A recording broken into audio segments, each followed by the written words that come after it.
Joining me now, one of the people who attended, Tom Mauser, your son Daniel, obviously one of the victims of Columbine. Talk about why it was so important for you to be here tonight.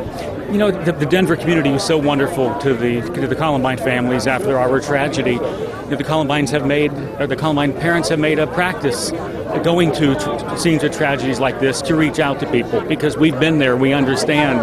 And I think we want to extend the kind of welcome, the kind of sharing that people did with us.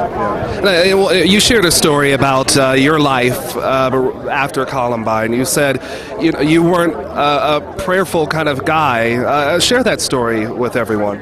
Well, really, I talked about I was never one to pray, and if someone died, I wouldn't say prayers because I thought, well, God isn't going to count up prayers and decide who goes to heaven and who goes to hell. Why should I pray?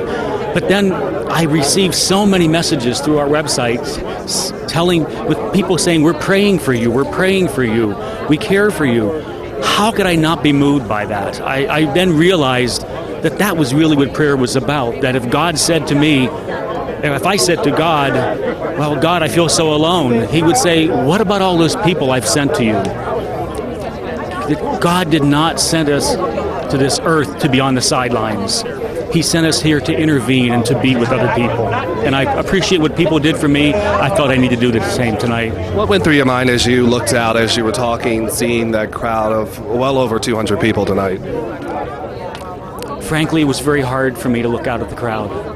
I find myself looking down more than looking at the crowd because it's so difficult. I feel like those are the kind of faces I saw in those, especially the first couple of years after Columbine. You know, when you spoke to people and you saw the sadness in people's faces, and it's still very difficult for me.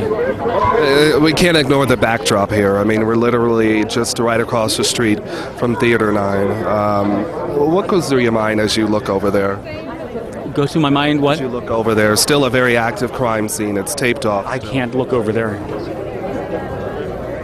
I'm sorry, I can't look over there. I got over, driving past Columbine High School, but this fresh a scene, I saw it on the highway when I drove in. I wasn't sure where it was, because I live in Littleton.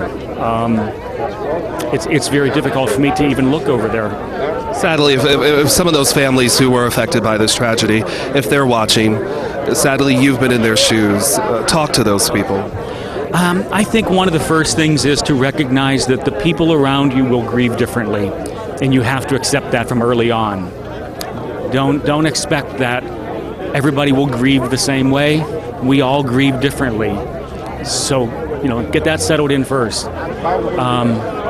And second, recognize the pain. Recognize the pain that you have. Don't try to hold it back. Cry your heart out.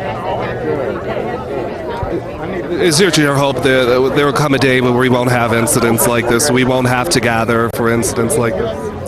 I hope we have that day, but that day isn't going to be soon, unfortunately. We are a nation that is awash in violence. Tom Mauser, some very powerful words from you tonight. Thank you so much for joining us.